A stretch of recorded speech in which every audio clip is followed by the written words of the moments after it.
right, well, welcome. We have folks from Dallas and St. Louis and New Hampshire and Costa Rica and Washington, D.C. area, Phoenix and Seattle. It is so good to see so many faces. I'm Lisa Fain, CEO of Center for Mentoring Excellence. I'm here with my colleague, Michelle Hancock, also with Center for Mentoring Excellence, and our colleague Denise Harris has joined as well, one of our facilitators.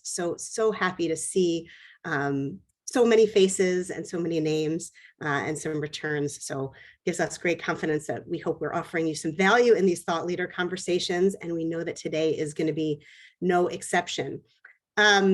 Before I welcome our guest, a little bit of housekeeping. As always, these conversations are for you, and we want to make sure we are answering your questions and your curiosities and all of that. So we will be monitoring the chat. Don't hesitate to put questions in the chat. We'll have some time at the end as well. And if you stay to the end, we have two surprises, not just one, but two. Carice, our guest, has generously agreed to participate in a book giveaway of her book, Intelligence is Not Enough, the Black Professional's Guide to Thriving in the Workplace. And as always, we'll do a book giveaway of our book, Bridging Differences for Better Mentoring. Michelle is going to do a random drawing from the names that are registered in here till the end. So stay till the end for that in order to get a book sent to you. So without further ado, the reason you're all here isn't for housekeeping. The reason you're all here is to hear from our guest, Carice Anderson. And so I want to tell you a little bit about her, and then we're going to dig into a conversation about authenticity and mentoring. So Carice Anderson is the author, as I said, of Intelligence Isn't Enough, a Black Professional's Guide to Thriving in the Workplace, which was published in October 2022 with Barrett Kohler Publishers. Carice wants to empower professionals to take ownership of their careers by helping them understand themselves, others, environments better so that they can ultimately have more impact and fun at work. In her book, Carice shares her career insights as well as lessons learned from 30 successful Black leaders whom she interviewed for the book. She's presented insights from her book to companies such as Google, Bain & Company, JP Morgan Chase, Accenture, Bloomberg, and Biogen, just to name a few. She has an MBA from Harvard Business School and has worked for top companies such as McKinsey & Company, Deloitte, and Korn Ferry. She lived in South Africa for 10 years. We were just talking about what a global citizen she is, that she hops on planes like most of us hop in Ubers. And she recently moved back to Atlanta with her husband, Fugayi. And you have to tell me how to say his first name correctly because I have a little bit of an obsession with saying names correctly. So Carice, welcome. We're so happy that you're here. Thank you so much for having me, Lisa, and thanks everyone for joining. As we say sometimes, I've heard pastors say at church, you could have been anywhere, but you decided to come here. So we appreciate you. So thanks so much for joining us. And his name is Fungai, but he tells me I don't even say it right. But right. So no pressure on you, Lisa. Okay, fantastic. I've only been married to him for 12 years. So. Hey, we'll work. Yeah, there's plenty of time to get it right. Well, I'm so excited to have you here. Carice and I just presented, or she presented, and I attended a conference called the Forum for Workplace Inclusion, and her session was met with rave reviews. And so we're really honored, Carice, it was further confirmation. We made a good choice by inviting you. Very excited to talk to you today about authenticity. So let's dig in. Let's first define authenticity. What is it and why is it so important? The way I define authenticity is the truest version of yourself. So I think about, and I'm a person, I like to get really tactical, as opposed to kind of talking about things in, these, I guess, a conceptual way. So I often say to people, who are you when you're with the people that you trust the most? Who are you when you let your walls down and you're able to be, the most real version of yourself? That's how I define, authenticity. I think about what is core to who you are, what is core to your well-being, because there are a lot of things that we do and believe and say and do, but there are certain things that are, would change the fabric of who we are if we didn't do or say or behave, in a certain way. And so that is how I define authenticity. And I talk about it in my book as being on a continuum. I don't think our authenticity is binary. I think that it exists on a spectrum. And what I often say to people is, look at the context, the message, the audience, and then think about where you need to play on that spectrum to figure out how you can be effective. Because I know there are some people that say we should just be authentic for authenticity's sake. I personally don't believe that. I want to be authentic so that I can have impact and be effective. And so I think about, where do I need to play on that spectrum in order to have that impact? In a minute, I want to talk about why we should really care about this issue. What is that link between authenticity and impact? Because I love pairing those two things. Ultimately, mentoring is about helping somebody create the impact that they're meant to create. So I really want to talk more about that. But I think it'd be good to set the table just a little bit. Carice, how did you get interested in this topic of authenticity? I think it was really, actually, it was kind of the same reason I actually wrote my book. I think I looked at my own experience coming out of undergrad, being the first person in my family to even major in business in undergrad, first person to work in a corporate. And I think about, some of the things that I did early on in my career to be seen as credible. And, you think I graduated from undergrad in 1998, started my career. And in a lot of the spaces I was in, I was the only Black person or one of a very few. And so you're doing what you think you need to do and showing up in a way that you think you need to show up in order to have credibility. I would say the second element is when I started working at McKinsey, when I moved to South Africa in 2012, I moved to South Africa in 2011, started working at McKinsey in 2012. And I saw a lot of young people still wrestling with the same things I had been wrestling with in 1998. And I often tell this story. I was working at Arthur Anderson, which is, for those of you that are not as long in the tooth as I am, was one of the big 5 accounting firms, along with Deloitte, KPMG, E&Y, and PwC. It's no longer around. But when I started working at Anderson, I was the only Black consultant on the whole floor. There were other Black people but they were in administrative roles. And I remember my sister called my office one day and she got my voicemail. And I talked to her later and she said, "Who is that white woman on your voicemail message?" And I said, "Oh, that white woman is me." I sort of put on this corporate / professional voice so that I could be taken seriously. That was not my real voice, because the person who had known me my entire life didn't even recognize me. And those are the sorts of things that, you do when you're trying to fit in and be seen in a certain light. And so for me, the older I got, the more I realized, so putting on that voice or putting on sort of airs or this sort of persona, this mask, is it achieving what you wanted to achieve? And number 2, is it sustainable? Can you keep this up? And then number 3 is, how much energy is it taking from you to be able to do this, and is the trade-off worth it? So I think, and hearing young people, in 2012 say things like, well, either I'm 100% real or I'm 100% fake. I think looking at my own experience and then looking at what young people were experiencing, 11 years ago, that really made me want to dig into that topic, because, I realized, I think there's a trade-off, because I think a lot of people think there is no trade-off. Like it's only helping me to be this fake version of myself, but I also think that it hurts us in a lot of ways too. It might help in the short term. I don't know if it always helps in the long term. So that's really what made me get interested in that topic.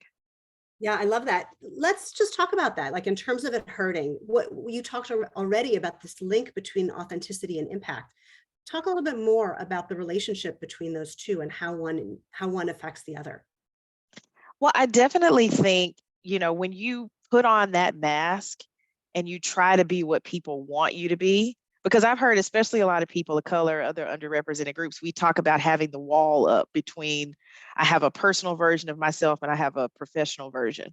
And like I was saying, I think that takes a lot of energy and it's not sustainable. And I don't think it yields the impact that we think it does, right? Because I think it's super important, if you want to build relationships with people, that you show up as a real person. Because, nobody wants to invest in a fake person. Nobody really wants to be friends with a fake person, let alone, put your own social and political capital in an organization on the line for somebody who you don't really even know the real person, right? So I think it impacts our relationships. And what I realized, as my career has gone on, is that I realized it's not enough to be smart. Thus the title of my book, Intelligence Isn't Enough. And I think a lot of underrepresented groups, we're told, and our families are telling us, get degrees and be as smart as you can and put your head down and work hard. Nowhere in that advice do other people factor. So when I realized that other people played a huge role in my success, I started thinking about what's going to make someone want to invest in me? What's going to make someone want to develop me and give me those opportunities? And that authenticity, I think, plays a huge role in them wanting to be able to do that, because you want to invest in somebody, and it's hard to trust somebody that you don't know anything about, and they're putting up this mask. Yeah. So that for me is, and I think ultimately, if you don't have the right relationships in your organizations, that's going to impact how much impact you have. You're not going to be as effective because you can't do it on your own. You need to build buy-in and influence other people, and you're not going to be able to do that if you don't have those right relationships. I love that you're talking about that. One of the things that we often talk about when we're training mentors and mentees is when they ask us, well, what should we be spending our time on? And their automatic response is on our performance, right? But the truth is, and you talk about this a little bit in your book as well, using different language, but the same idea that, performance, how well you do your job is just 10% of your career success. Your exposure to people, resources, and opportunities and your image in the organization is so much more. And so to your point, it's the relationships that you have that create that really catapult that success. I want to just talk a little bit about this idea of kind of like boundaries and authenticity, because I think a lot of people will equate authenticity with oversharing or TMI, right? And especially in the workplace. So what are your thoughts on that? And how do you set those boundaries that feel acceptable so you're not invaded and still show up as a true version of yourself? I mean, I think, and Brene Brown has talked about this, really assessing what is the level of safety in your organization. And so when I talk to leaders, I talk to them about, if you want someone to show up as their authentic selves, if you want someone to show up vulnerable, you have to create a safe space where that's okay to do.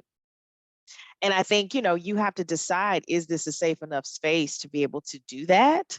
I think it's just is one big part of it. The other part I talk about is, this link between boundaries and comfort zone. So I say that your boundaries are on one end of a spectrum, the comfort zone is on the other. And figuring out, okay, what is core to who I am? What is core to my well-being, which, falls into the boundaries conversation. And then what are the things that are just my personal preference? These are the things, if I had it my way, this is the way I would do it. And I feel like whatever is in between those two is your opportunity for growth. And so thinking about the things that are core to who I am, I will not compromise on those. Those are not up for discussion. But everything else, I'm like, I'm open. The other thing I say to people is, when it comes to sharing or oversharing, I advise people, you don't necessarily have to go to work and share your deepest, darkest traumas with everybody you run into.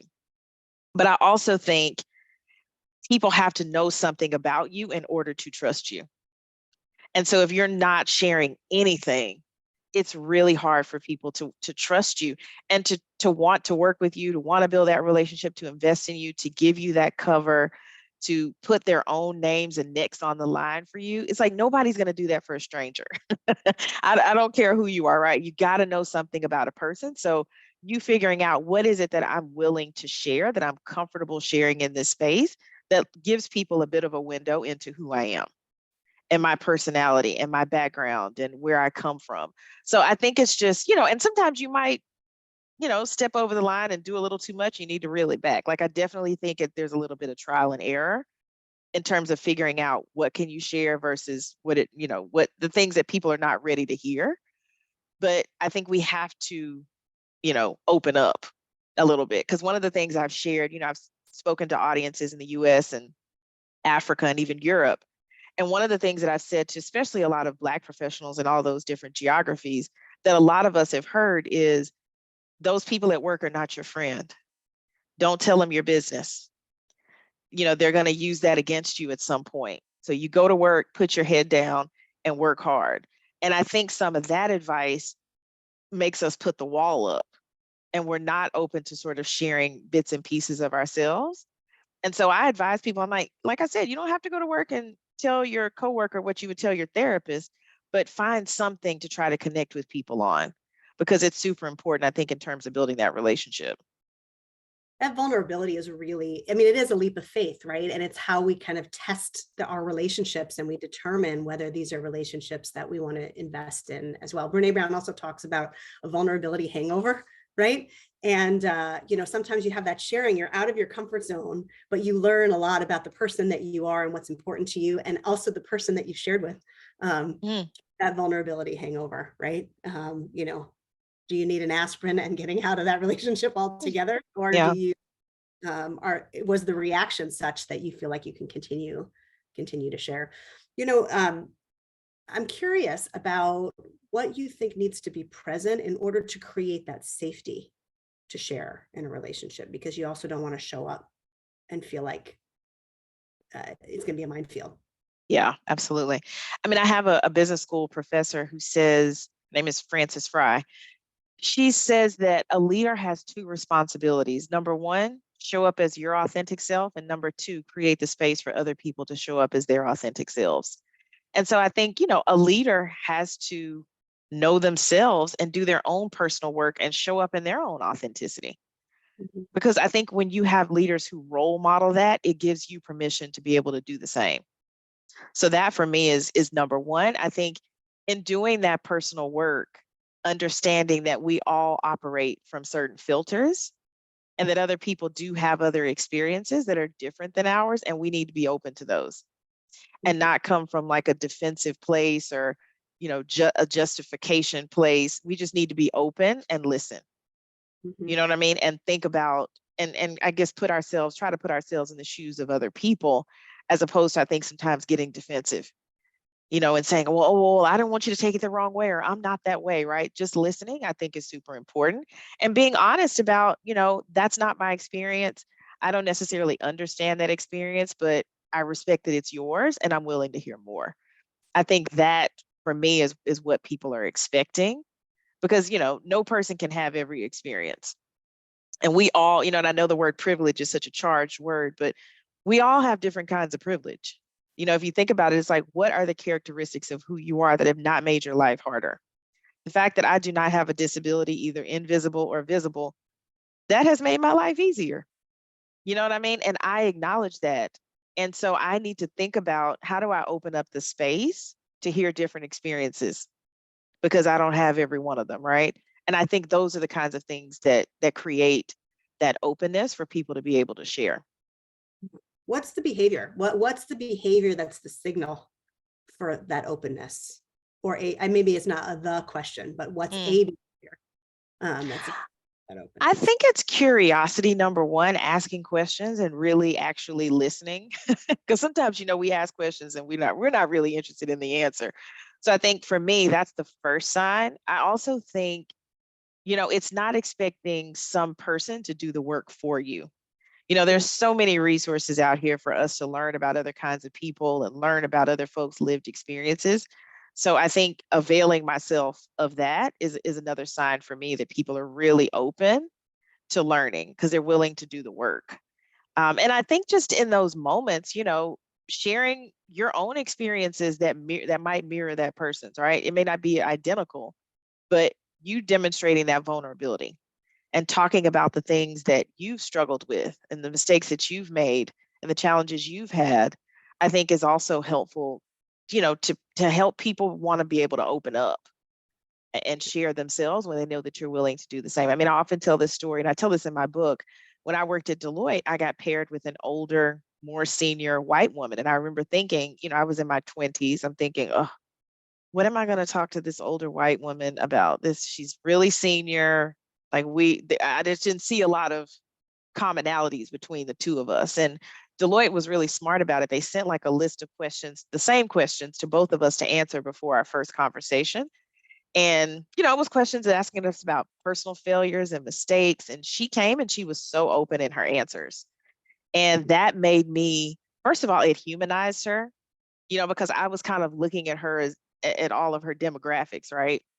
I was looking at her race, and I was looking at her title and her age, but that just brought her down to like a human level, and her vulnerability made me comfortable to share my story as well. So I think for me, I always think about that example in terms of I want to be that kind of leader where I can be honest about who I am. And I think some of that goes back to what we were saying about what authenticity is, being comfortable with who you are, warts and all, flaws and all, you know what I mean? And being able to articulate your own strengths, but also talk about, hey, these are some things I'm working on, because I often say, like, nobody's arrived. Everybody is on a journey. Some of us are further along in the journey than others, but we all have things we need to work on. And I think that sort of honesty and transparency makes people feel comfortable to share themselves with you. Yeah. Denise says, stay curious instead of judgmental. I think that's exactly. Absolutely. Yeah. Oh, I had a thought, and now it's gone. It's out of the brain. So, I do see sometimes with mentees that, particularly folks who are much more junior in their career, that they worry that they don't know what their strengths are yet. They don't actually know what their own voice is, and when you tell them to be authentic, they wonder, Yeah. how do I discover that? So, any thoughts or tips about that? So I say two things. I say, first of all, you could ask the people around you, what do you think I'm really good at? What do you think I need to work on? Or when you think of me, what are the words and emotions that come to mind? Like, what is my personal brand? And asking people not only in a professional space, but also, in a personal space, those questions. I think that's probably number one, and that's free. The other thing that I found to be really helpful was actually the Strengths Finder, a Clifton Strengths Finder. That was really helpful for me because I think I grew up in a world where it was all about intellectual strengths. It was all about, are you good at math or science or English or history? But, when you look at Strengths Finder, it talks about, oh, you're somebody that's good at building deep relationships, or you're someone that's good at being able to influence people, or you're a good strategic thinker, or you're good at executing. And for me, it just kind of uncovered strengths that I didn't even realize were strengths. So I think that for me is another one. And I would say the third one is checking in with yourself. I'm real big on self check-ins, to think about what activities that I engage in energize me, where I literally could do them forever and I don't even look at the clock. Time just passes, versus things that where I'm literally counting the seconds and I feel so drained and so de-energized by this activity. I think that gives you a window into who you are and what are the things that drive you. Because one of the things I learned from Strengths Finder is that, your strengths are also very closely linked to your values. The things that you do well are probably the things that you really value. And so I think that also gives you a window into who you are. I see somebody in the chat was saying emotional intelligence. That for me is that checking in with myself, like, what are the things that trigger me? What are the things that, take me to a really bad place? And constantly asking myself, what is it about this situation or this person or this experience that's making me feel a certain way? Because that also, I think, is very telling. My sister always says, your emotions are indicators, they're not dictators. But I think constantly kind of going inside and checking in with ourselves and reflecting and doing that work is a really good way to sort of learn more about who we are. And we so often resist that in the workplace, right? It's like, particularly in some workplaces, we hear over and over again, like, give me facts, don't give me emotions. And I like to say that emotions actually are facts. They're just a different kind of facts, right? Yeah, absolutely. They're data that help you really understand yourself and others. So what do you think mentors can do in a mentoring relationship to help with this discovery and this authenticity, and really creating an environment for mentees to step into more of who they are? I think, them asking those kinds of questions, because I know for me, probably not until I was in, I think my second year of business school, was probably 28, was the first time anybody had asked me, why did you make the decisions you made, Carice? I literally was just on this, okay, on to the next thing, on to the next thing, on to the next job. Okay, now it's time to apply to grad school. I wasn't really conscious of why I was making the decisions that I was making. So I think, one of the things I think is powerful about mentoring is getting that opportunity for someone who's more seasoned than you to ask you some really deep, thought-provoking questions and to have some space where it's just about you, I think is really powerful. I mean, I also think, it's important for, like I said, for us to ask some of those questions of ourselves as well, and to carve out that reflection time, to be able to really think about how we're making choices and what are the things that energize us, what are the things that de-energize us, or the types of people or situations, right? I think there's a huge component, of self-reflection that's super important, I think, in uncovering that. And I think coming to those mentoring sessions with questions, asking you're asking your mentor, here's how I'm feeling. What have you thought about this situation? Have you been in a similar situation? I think is really important. And I think the other part for mentors is, because I think sometimes as a young person, you have a lot of angst about this is how I should be, but that's not necessarily how I feel. But I think having mentors that make it okay to say it's okay to be who you are. In fact, that's your superpower, is who you are. You know what I mean? All the different, even the bad experiences that we've had, right? They give us a very unique perspective that somebody else doesn't have. And so I think the reassurance from mentors is also something that I would say is super important. Yeah, I love that. We often, it's a little corny, but we often use this kind of rhyming of the mentor not being the sage on the stage, but being the guide on the side as a way to, helps people remember, right? That that the role as a mentor is not to solve the mentee's issues. It's to help the mentee discover who they are so they can solve their own issues and to equip them to do that. But it does require building of safety and building of trust, So what are some of the things that mentors might do to prevent that building of trust? What are things to watch out for, to not do? I think mentors being inauthentic is probably the number one, right? Because if I see you putting up the mask and the persona, I'm probably going to be more prone to do it too and feel like that's what I need to do. I think, and I think this is what I'm about to say next, closely tied to that is, I often say mentors, you can't be all things to all people. Somebody might ask you a question that you do not know the answer to. This has not been your experience. And I think it's fine for you to say, I don't have an answer for that. I mean, I think it's preferable instead of you kind of making up something, right? So I think just being honest, but I think some of that comes back to what we were saying a second ago about being secure in who you are, and being secure in terms of sharing the good, the bad, and the ugly of your own journey too. I think that's what lets people know, like, because I think sometimes when you look at people who are successful or who are more senior than you, you're thinking they've just had this straight line trajectory to the top, not knowing that they've had wobbles, they've made mistakes, they've had challenges and missteps. And I think hearing about those really makes people more comfortable to be able to share their own as well. Yeah, I love that. I want to just dive in for a second to the difference between a sponsor and a mentor. I know you talk in your book about the importance of sponsorship, and it's certainly something that we believe strongly in at Center for Mentoring Excellence as well. And really noting that it's to us, it's an and not an or. But you've talked a lot about the importance of vulnerability in the mentoring relationship. I think that, to me, that's what makes mentoring unique from sponsorship. Is as a sponsee or a protege, sometimes we say, you want to show up for your sponsor as the best version of yourself so they can champion and they can say, I want to put Carice on the board, or I want to, give you the stretch opportunity, or whatever, give you access to my network or what have you.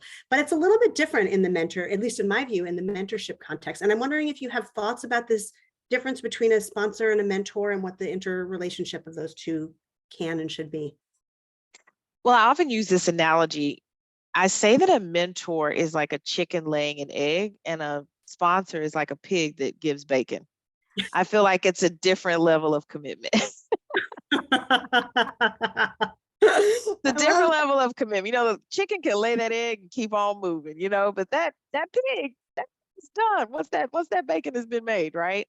But seriously speaking, I say that a mentor shares wisdom, lessons learned, along the journey. But I think a sponsor, for me, it has, and a mentor can come from anywhere. It could be somebody who's junior to you, but that's been in the company 6 months longer than you have. Like they have something to share with you.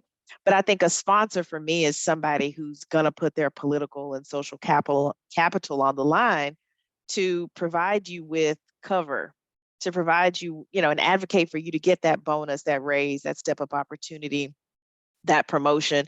They're oftentimes in rooms that we are not in. That's one of the things I realized when I was writing my book. A lot of the most important decisions in my career, I might not be in the room when those decisions are made about those, those promotions and those opportunities.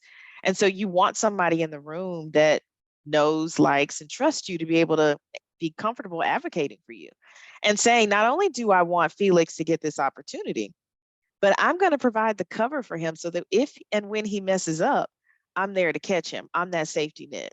And I'm not just going to do that for anybody, and I think it's human nature. I think, if you have a random person walk up to you and say, sponsor me, be like, I don't know you. I'll give you some advice, but I can't put my name on the line for somebody that I don't know. Yeah. And so what I oftentimes, will tell people is, mentorship is requested, but I think sponsorship has to be earned, and it's earned through high performance and demonstrating that you are worth the risk. If I'm going to put my name on the line, I know you are not going to embarrass me, and you will, because the thing is, if I advocate for you and you mess up, then that is a reflection on me, and I'm only going to do that for somebody that I feel has, less of a likelihood to embarrass me. Yeah. So Yeah. that's what I say is kind of is the difference between those two. And I think, and I think you should have multiple mentors. I think you should have multiple sponsors, because, if and you can have multiple mentors in the sense you've got one that I talk to about my industry expertise or that I want to build, one that I talk to about work-life balance, one that I talk to about, maintaining my physical energy, right? You could have multiple people that you talk to. And I also think you should have multiple sponsors just to protect yourself, Yeah. because if one leaves, are you kind of left in the lurch, because you were putting all your eggs in that one basket.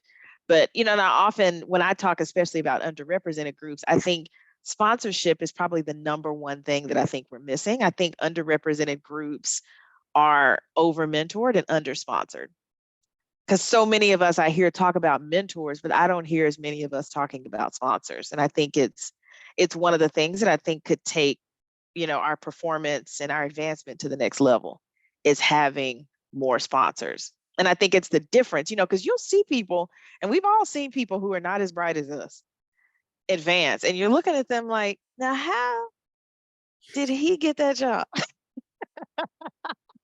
You're like, I have worked with him before. He is really that bright, but he probably has a sponsor. Yeah. Somebody that maybe he's not that bright, but he's opened himself up. He's been vulnerable. He's invested and built this relationship with somebody who is in the room making those decisions. And when they think about, am I gonna sponsor Denise, who I don't know anything about, or am I gonna sponsor Michelle, who she's not the sharpest knife in the drawer. No offense, Michelle, but because I don't know you, but I'm just using you as an Yes, example. she is. But it's like Michelle's not the sharpest knife, but she's a good person, and I like working with her, and I'm willing to put my name and my neck on the line for her because I know her, unlike the fact that I don't know Denise, right? So I think we have to just be mindful of that, as we think about where we invest our time in these relationships. Yeah, I think the metric is different for those two relationships, right? The measure of success, as you say, for a sponsorship relationship is access or opportunity, Absolutely. right? But in a mentoring relationship, instead of it being a promotion, it's promotability. It's more about the whole person. But I do think that there's an interchangeability here. Like, as you mentioned, a great sponsor is going to provide some mentorship, and a great Absolutely. mentor is going to develop that trust where they exercise their social capital once there's that trust. I might say to my mentee, okay, I think it's time for you to get a sponsor. Here are some possible options, or let me do it here. Let me for you, or what have you. But Yeah. the skills are transferable, but the role is distinct. Maybe that's the best way to say that, I think. Would you Yeah. agree with that? I would agree with that. Yeah. Well, I want to talk a little bit about your book. I learned a lot from it. I understand I'm not the target audience, for that book, but I would like for you to just tell us a little bit about the book, who it's for, what you hope people gain out of that book.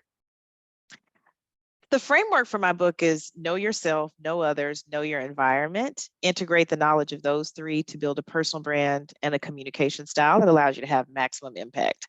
So this concept of impact for me is what everything is driving towards. But what I wanted people to take away from my book is that I want to help you figure out how can you do that in an authentic way.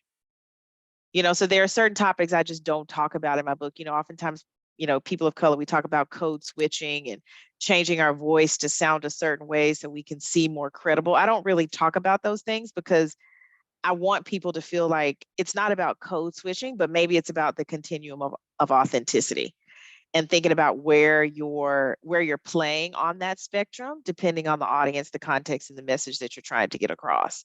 And, what was really, like I said, the catalyst for it is, when I moved to South Africa and I was working at McKinsey, and I was just coming across a lot of different young people from all different organizations and functions. And I felt this common theme across all of them where it was, okay, you're really bright, you've gone to the right schools, gotten the right degrees, but you have none of the soft skills that are going to help you be successful in this space. You have no clue about how to navigate this space. And, and I think a lot of it comes from the fact that, I was living in South Africa, and as people know, the history of South Africa, apartheid, there's a lot of, disadvantaged folks who haven't had the opportunity or the access, as you mentioned a second ago, Lisa. And so while they have the intellectual horsepower and the right degrees, they don't have, people in their network who can help them understand what they're stepping into. And so what I wanted my book to be was, here's a brain dump of everything I wish somebody had told me when I was 22 in terms of being successful in your career. And it's funny because, obviously I'm living in South Africa. 90% of the people in South Africa are Black. So I was thinking about a Black professional when I wrote this, and I even put it in the title because I like to be very direct and I wanted to be upfront with people. But, I often tell people, I haven't worked for majority Black organizations. I've worked for very Western multinationals. And so the advice that I'm giving is advice that I think any person who's starting their career could benefit from, because I'm really sharing those unwritten rules of success. And that's really my mission in life, is to try to democratize access to those unwritten rules of success. I want everybody to know, because, that's obviously it's up to you to actually implement those success principles, but I think everybody should know them. I don't think it should be a secret. I don't think you should have to know the right people to understand those rules. So that's really why I wrote the book. Yeah. It's funny. I remember in my own experience, I used to work in a large law firm right out of law school.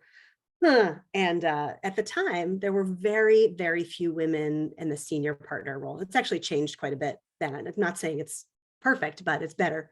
But I can remember this phenomenon of the senior women not wanting to share what the tools were.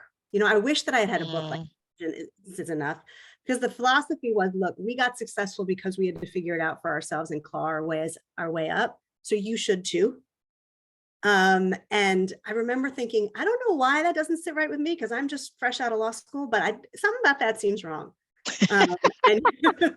I'm with you on that, Lisa. Yeah. And I think your book really does a lot to dispel that myth of, look at how high you can soar if you know these secrets. Absolutely. And for me, and I know a lot of people, I call it a hazing mentality. It's like, well, I was hazed and I made it, so why can't you? But for me, I'm the type person, I feel like if somebody can glean a lesson from my own suffering, then it gives my suffering meaning.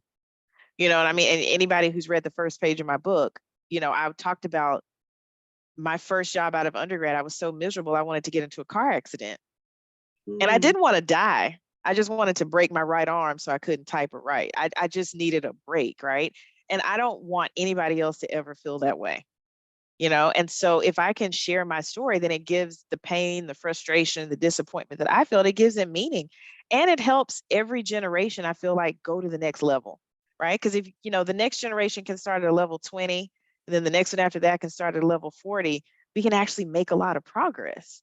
But if everybody's starting at 0, I just feel like we're never going to really get anywhere. And so that's why it's important. And I want to, and I say to people, I can't help you from making every mistake, but I feel like I can help you from making old mistakes. Because I'm like, I made that mistake in 1998. You don't need to do that. Go make new mistakes, but not the same ones I made, 25 years ago. I can help you with that. Scars. You get your own exactly. Go get your own road scars and benefit from mine, right? Exactly. So I love that. Well, I want to, I have two questions that I want to ask you, so I'm going to tee them up. And then before you answer, I want to do one other thing. So enough talking about what I'm going to do. Let me tell you what the questions are. One is I'd love to hear who influential mentor has been in your life, or maybe an influential mentee if you don't have an influential mentor.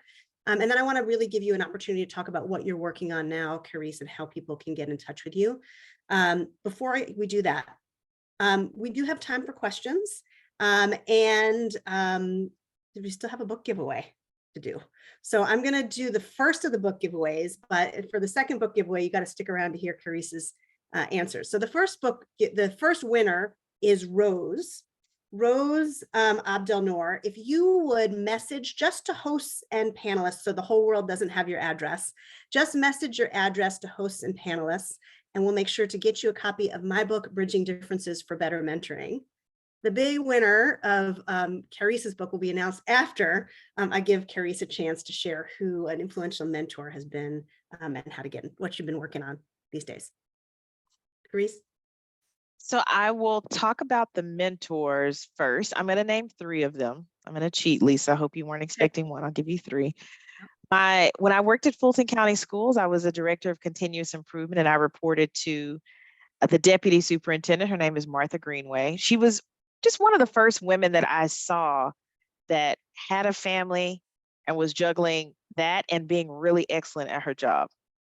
And because I just hadn't seen a lot of those role models before, and it was just great to see it. And I would say the second person is Marissa Greenlee. Also, she was the chief information officer at Fulton County Schools. She was so much fun, always cracking jokes. I mean, would literally have me in stitches, but was still really great at what she did. Because I think up until that point, I'd seen a lot of women who were very, humorless and serious all the time. And I thought, oh my gosh, do I have to be like that? Because that's not who I am. I love to laugh and crack jokes and just have fun. And Marissa really showed me you can do both. You can be competent and you can have fun. And I'll say the third person she's a senior client partner at Korn Ferry. I met her in South Africa, probably in 2015. And I ended up having the pleasure of working with her when I joined Korn Ferry. Her name is Augustina Mendez. She's just, really smart. And I just love being around really smart women that I can learn from. And I think she taught me some very valuable lessons about perfectionism.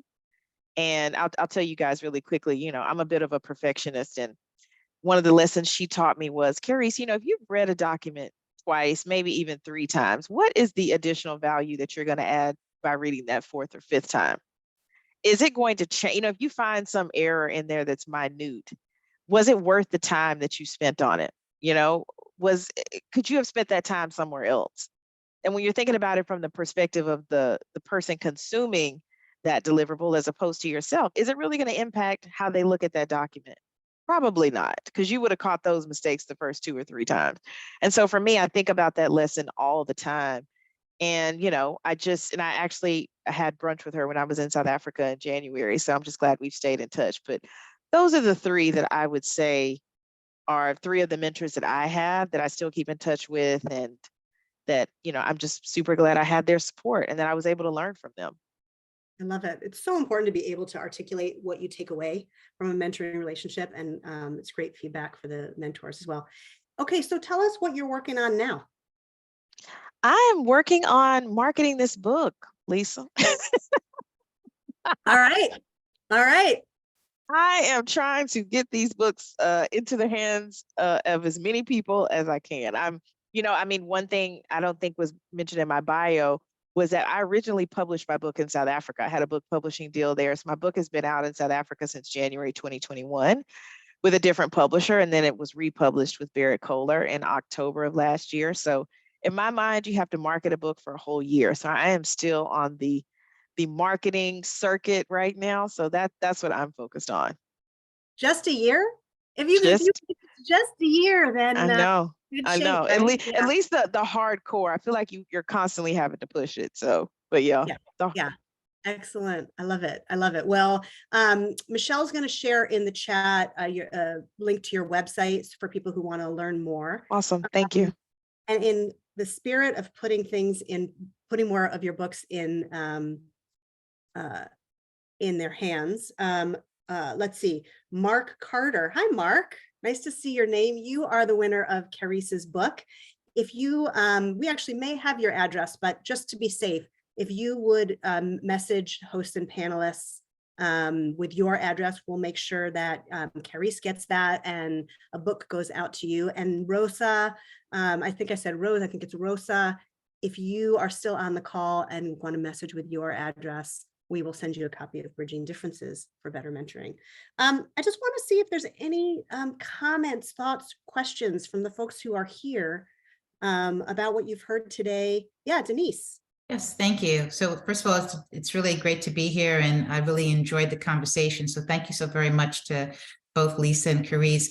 Carice, I did have a question for you, though, in terms of getting your thoughts. I'm curious what you think about the fact that only about 10% of women today are CEOs in Fortune 500 companies. And certainly the numbers are much lower. Probably they hover around 2%, if not even lower than that, for women of color who become CEOs in large corporations. What are your thoughts about that? And do you have any advice for women in terms of advancing and getting into that sacred space, if you will? Sure. Thank you for the question, Denise, and thank you for being here.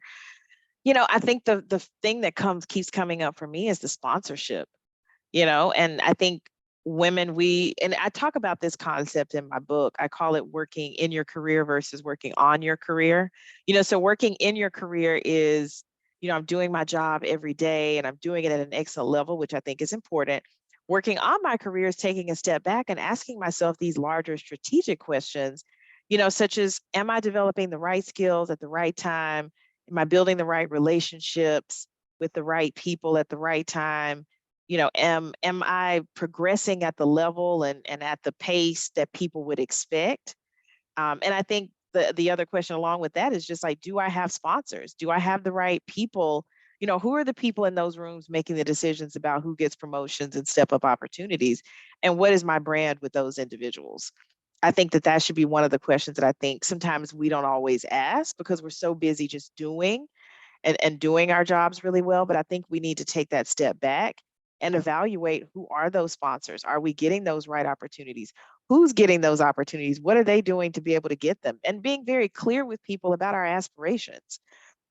Telling people, I want to be promoted. What is the promotion criteria? Where do I stack up? What are my gaps? What is it that I need to be doing to close those gaps? What can you do as my manager to help me close those gaps? I think is really important. And then I would, if I'm going to talk for a second to sponsors and mentors. What do your sponsee and mentee groups look like? Do they mirror the demographics of the organization that you're in? Or is it all one group of people? And for me, I'm not saying you need to kick people out of your group, but I'm saying, can you expand the group and think about building connections with people who don't look like you? And think about providing that sponsorship to them and think about building those relationships so you would be comfortable providing that sponsorship and that cover to people. Those are the things that I think are really important, and I guess, from a performance standpoint, like I said, being very clear about what is expected and then finding a way to do those things in a way that is authentic to who you are. So for example, I feel like a lot of women and people of color I've coached and mentored, will say things like, well, I'm an introvert and I don't like going to the networking events, and I'm like, well, change your mind about that. Maybe it's not about networking, it's about relationship building. And if you're more comfortable doing that on a one-on-one basis, start there. Don't just sort of opt out because you don't do it like everybody else. Figure out a way to achieve the outcome in a way that is authentic to you. And then maybe then you can stretch yourself and go to the networking event, but it's like, at least start somewhere with those things that are really important. And even your personal brand. People talk about, I'm not a can of Coke. I don't want to sell myself. It's like, yeah, but your brand is the words and emotions that come to mind when someone says your name. You have to manage that. You have a brand whether you want one or not. And I often tell people the better your brand is, the more likely you are to be in the room when the decisions are made about the people that you want to serve and have impact on. And so I think sometimes our language and how we define things keeps us from moving forward and doing the things that we need to do.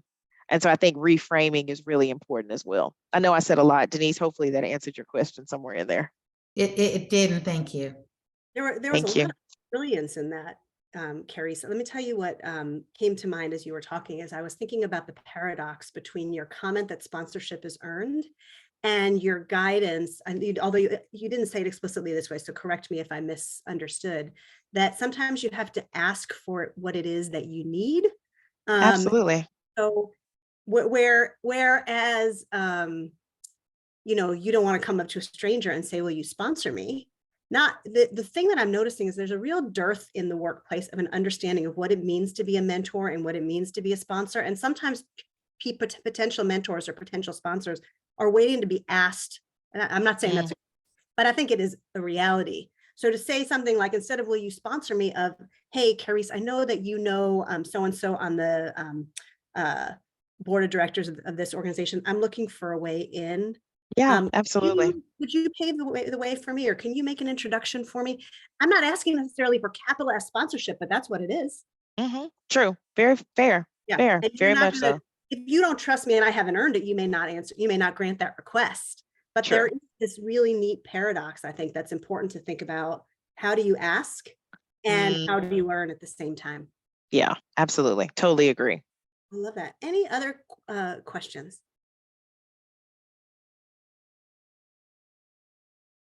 All right. Well, give it a minute. I do have a question for Carice. Please. You've mentioned 3 mentors that you had, and I know they were very impactful. They were impactful to you. Of those 3, are any of those, or have any of those been a sponsor for you in the past? Absolutely. I'll definitely say that I think Augustina definitely was. I mean, she's how I got my job at Korn Ferry. She actually, asked me to do some contract work. And so that sort of started me down the path to a full-time role there. And also, gave me staffing opportunities as a consultant when I was there as well. And I'll say the same thing for Martha. I mean, when I work, and it's one of the things I love about Martha is, in a school district, there's not a lot of resources, but she was always coming up with creative opportunities, go to this conference or come present at this meeting, in front of these senior folks. And so that was really where I probably had my first sponsor, was with Martha, because she was opening those doors that I could not open for myself, and creating those opportunities that I could not create for myself. And so I would definitely say the 2 out of the 3. I think, Marissa worked in a different department, so she really wasn't in that position to be a sponsor. But if I had worked in IT, I think she 1,000% would have been. Nice. Thank you for the question, Felix. Thank you for the answer. Well, I want to, first of all, thank Carice. This is amazing conversation. You have such a depth of insight and knowledge, and I really want to recommend your book. Again, Intelligence Isn't Enough, A Guide for Black Professionals to Thriving in the Workplace. So you can find out more about that on Carice's website, which is Michelle posted in the chat. It's cariceanderson.com. And again, congratulations to Rosa and Mark. If you haven't already sent us your addresses, please do that. Michelle's giving a thumbs up, so it looks like we've got that.